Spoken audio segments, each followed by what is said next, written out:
Kemendiknaker itu pernah bikin film tentang tenaga kerja asing tuh, ya kan, atau pertanian. Saya hampir semuanya memang benar punya anggaran untuk film, tapi mungkin nggak mereka mau bersinergi ketika PFN bisa menjadi pusat pembiayaan. Kalau saya lihat kemungkinan itu besar adanya. Jadi bisa nggak dilakukan? Sebenarnya kalau kita mau melakukan sinergi bersama untuk kepentingan Indonesia, katakan demikian, secara bersama insya Allah bisa. Dari Pusat Perfilman Haji Usman Ismail, inilah Kronik Film Sinematek, tempat kita melihat Indonesia dan merawat ingatan, di mana bisa kita temukan kesaksian tanpa bohong. Kamera, action! Pak Dwi Herianto B, Direktur Utama Perum Produksi Film Negarawan. Terima kasih Pak berkunjung ke Sinematek.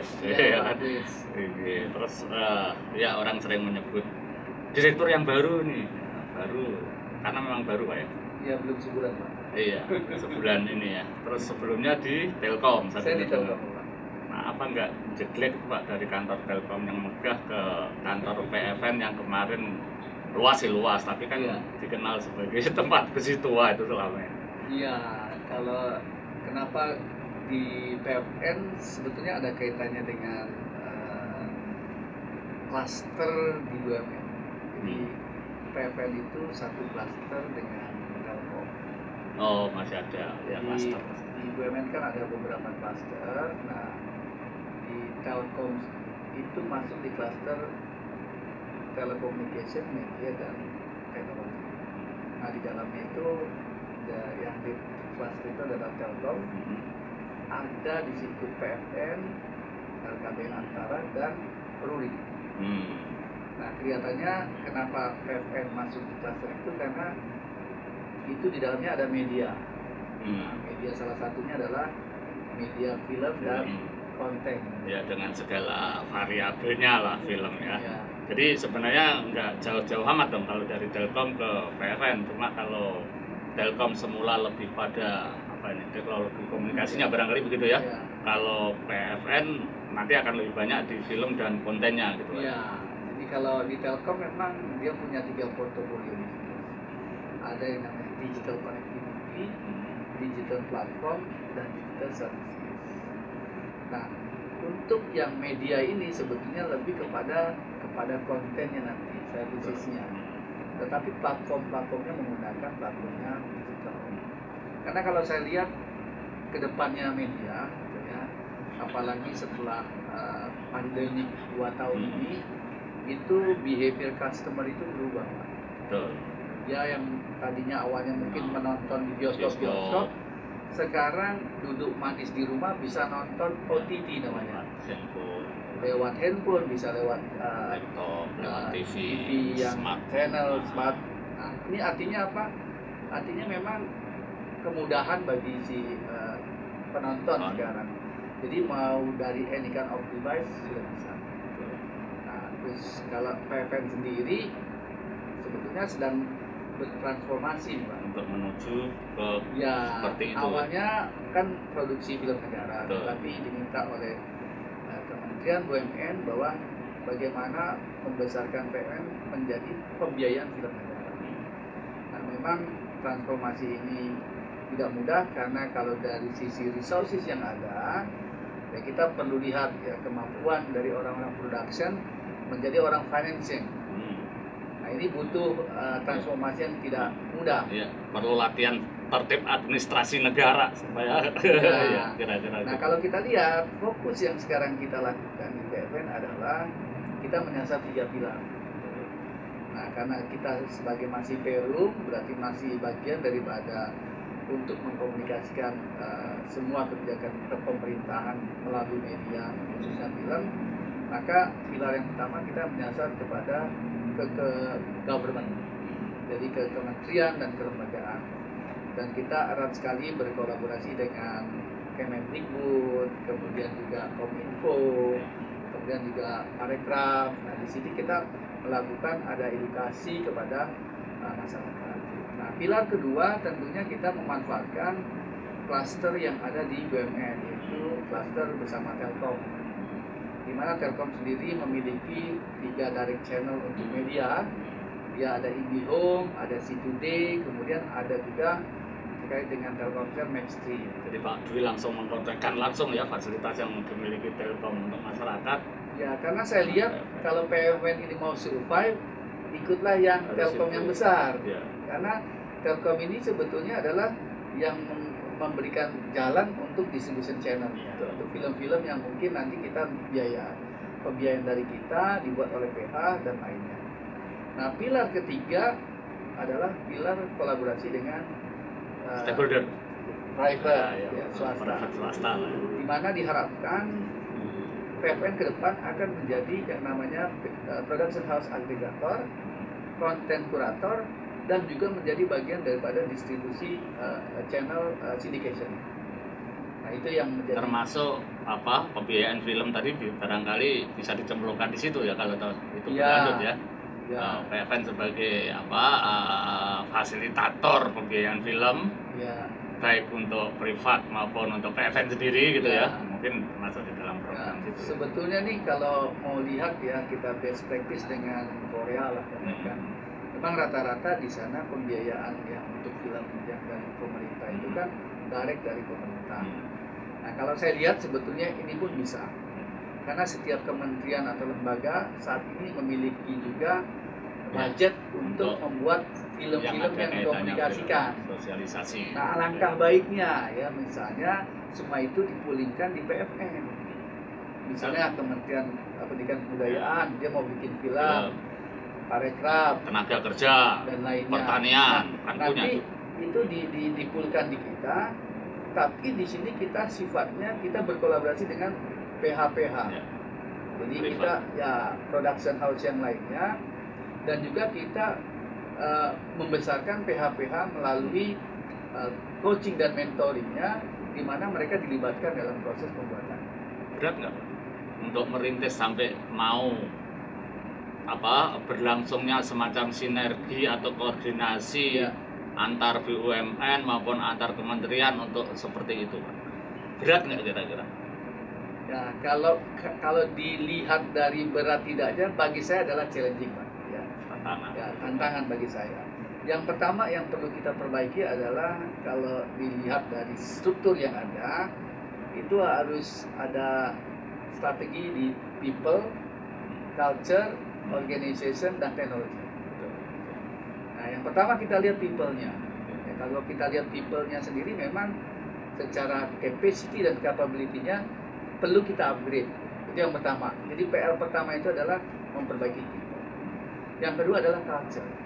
Nah, culture ini penting karena menjadi pelumasnya organisasi, di mana jika culture ini nggak bagus dalam artian culture-nya itu harus misalnya kita harus mau berkolaborasi, kemudian harus melakukan transparansi, kemudian kita juga harus berdasarkan data dalam lainnya. Karena untuk membuat film pun harus dengan big data analytics sekarang, Pak.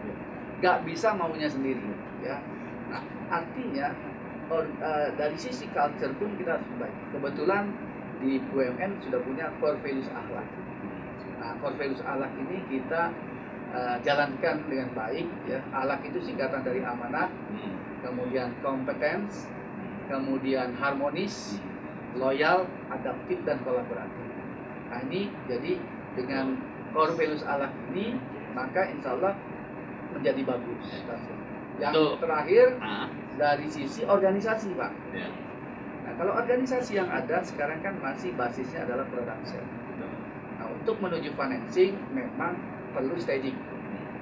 Saya sebutnya ada 3 horizon. Horizon pertama adalah firming foundation. Jadi memperbaiki fondasi agar kokoh dulu. People, culture, organization, dan juga dibantu teknologi.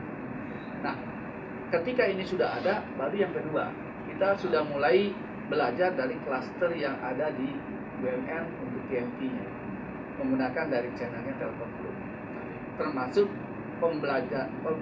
belajar untuk pembiayaan. Karena Telkom Group punya yang namanya MDI.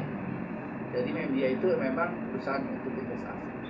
Telkomsel juga punya. Nah, kita belajar dari sana. Dari situlah kita punya pengalaman, ditambah nanti pintunya kita perbaiki, baru horizon ketiga kita jump to yang lain-lain tadi. Ya, dan itu baru bisa melibatkan atau dipercaya atau yang lain-lain tadi, Kementerian Dikbud bikin film, bisa sinergi dengan sini.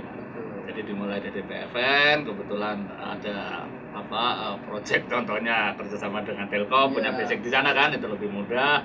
Nah, tetapi apakah memungkinkan Pak Kementerian, karena ini berkaitan dengan anggaran Pak ya, biasanya kan di masing-masing kementerian itu ada semacam ego sektoral untuk politik anggarannya gitu Pak ya.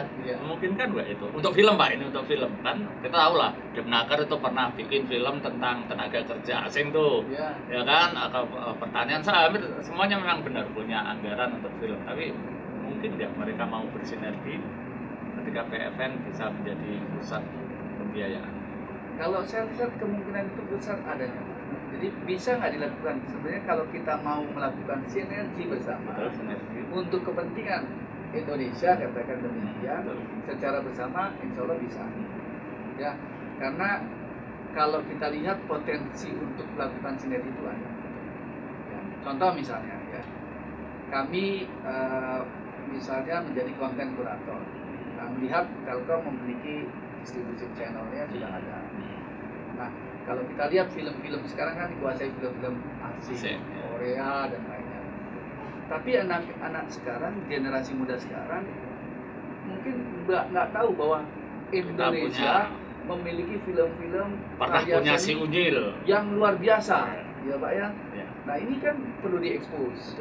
Makanya saya datang ke Sinematek ini dalam rangka juga menjalin kerjasama. Siapa? Nah, dalam artian apakah film-film yang nantinya bisa kita sampaikan ke publik ini bisa dilakukan kerjasama. Iya. Gitu Bapak. Tentu Pak, Sinematek itu hidup karena kerjasama. Dari sejarah lahirnya sampai perkembangannya sampai bisa hidup, meskipun nafasnya kadang kenceng, kadang lemah, tetapi karena justru kerjasama baik dengan sesama stakeholder perfilman maupun dengan mitra-mitra lain, termasuk dengan kementerian-kementerian dan sebagainya. Tapi gini Pak ya, ketika masuk ke PFN apa Pak yang pertama tantangan yang Pak Dwi hadapi dalam waktu sebulan ini paling tidak? Makanya saya datang ke Sinematek ini dalam rangka juga menjalin kerjasama. Siapa? Nah, dalam artian apakah film-film yang nantinya bisa kita sampaikan ke publik ini bisa dilakukan kerjasama. Iya. Gitu Bapak. Tentu Pak, Sinematek itu hidup karena kerjasama. Dari sejarah lahirnya sampai perkembangannya sampai bisa hidup, meskipun nafasnya kadang kenceng, kadang lemah, tetapi karena justru kerjasama baik dengan sesama stakeholder perfilman maupun dengan mitra-mitra lain, termasuk dengan kementerian-kementerian dan sebagainya. Tapi gini Pak ya, ketika masuk ke PFN apa Pak yang pertama tantangan yang Pak Dwi hadapi dalam waktu sebulan ini paling tidak, yang konsentrasi Pak Dwi untuk wah kalau begitu saya beginikan nih PFN, apa Pak? Yang pertama memang saya lihat resources-nya ya, terutama tadi people. Setelah itu yang kedua tentunya adalah produk-produk PFN. Ya, aset lah ya. Aset. Karena kan berangkat dari yang ada dulu. Katanya IPR-nya PFN banyak. Ternyata memang setelah dicek itu tersebar di mana-mana. Jadi kami sudah melakukan identifikasi saat ini IPR ini ada di mana. Oh, ada misalnya di Sinematek, misalnya ada di ANRI, ada di TVRI, bisa juga ada di layar tancap keliling kita nggak tahu dan lainnya. Nah ini yang sedang dilakukan identifikasi karena itu kan menjadi satu aset kita gitu Pak. Betul, memang aset PFN yang dulu PFN itu aset negara Pak yang dulu terbesar ya, setelah yang pertama ada namanya Interstudio ya, itu itu punya swasta tetapi itu laboratorium warna pertama. Nah, muncul PFN itu justru semua produk film dalam negeri bisa diolah di dalam negeri karena PFN. Sehingga di sana itu asetnya kalau itu masih gitu ya. Nah, kira-kira sisa-sisa aset itu gimana Pak? Masih bisa diandalkan untuk visi Pak Dwi yang kayak tadi itu? Jadi kalau lihat aset yang ada di Jalan Otista, kita punya di Otista dan TPA. Saya fokus di Otista, saya lihat. Waktu saya pertama kali datang, memang saya melihat aset PFN ini, mohon maaf, quote-unquote dalam artian perlu diurus dengan baik. Jadi selama ini gedung-gedung itu menjadi saksi sejarah perfilman di Indonesia namun belum ada yang memperhatikan.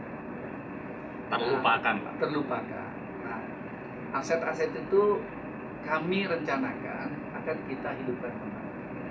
Jadi kita mungkin kalau sekarang kan sudah ada post blok, M blok dan lain-lain. Kita rencana membuat F blok. F blok ini gunanya untuk apa sih? Jadi galeri film. Semacam itu. Karena saya lihat di gudang itu banyak kamera-kamera yang mungkin dulunya itu berjasa untuk pembuatan film tergeletak, tidak ada yang mengurus dan lainnya. Kemudian gedung-gedung juga isinya alang-alang, tumbuhan dan lainnya tidak terurus. Nah, kami coba berpikir, dan saya juga mengajak kepada seluruh pemirsa nih yang nonton di ini, kalau ada yang berminat untuk berkolaborasi membangun PFN bangkit kembali, kita punya tagline, Pak, PFN Great Again. Great Again. Jadi PFN bangkit kembali. Ya, soalnya kan tadi PFN itu dulu ya memang bukan hanya menjadi pusat film negara, perusahaan, tapi tempat ngumpulnya orang film, tempat diskusinya orang film, tempat pestanya orang film. Karena di sana kan ada tempat dubbing, tempat ini, sehingga orang-orang film ngumpul di situ dan sebagainya. Jadi tempat itu meskipun bukan nomor satu, Pak ya, ketika brandingnya bagus kan program-program Pak Dwi yang tadi banyak itu bisa tertolong karena tempatnya meyakinkan. Kalau tempatnya saja kumuh, kita bicara mau tentang dunia tadi itu kan itu ya dalam waktu dekat yang selain tadi Pak ingin menciptakan tempat itu kembali seperti PFN dulu, kalau dalam kaitan program mungkin ada yang mau dihidupkan dalam waktu singkat. Yang pertama tentunya kita akan benahi sedikit demi sedikit ya, karena kita juga terbatas limited daripada resources untuk perbaikan dan lainnya.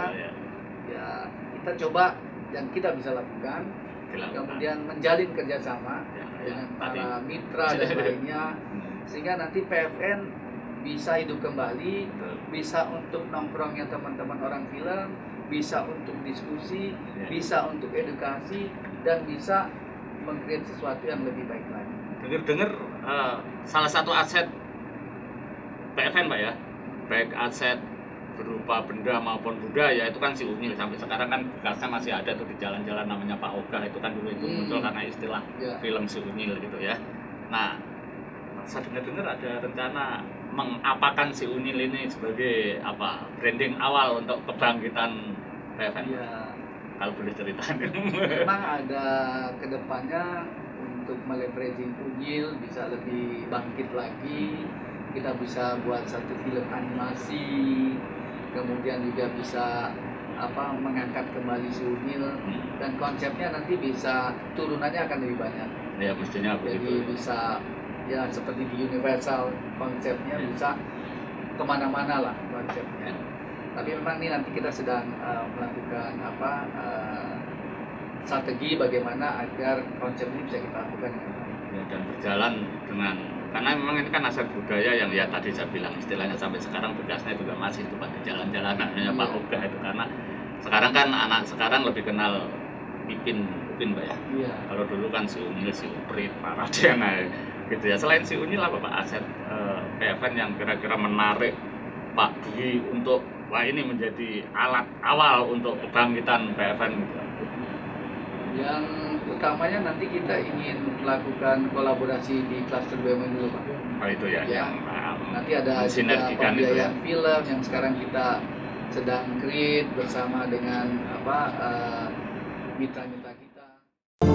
Dari Pusat Perfilman Haji Usman Ismail, inilah Kronik Film Sinematek, tempat kita melihat Indonesia dan merawat ingatan, di mana bisa kita temukan kesaksian tanpa bohong. Kamera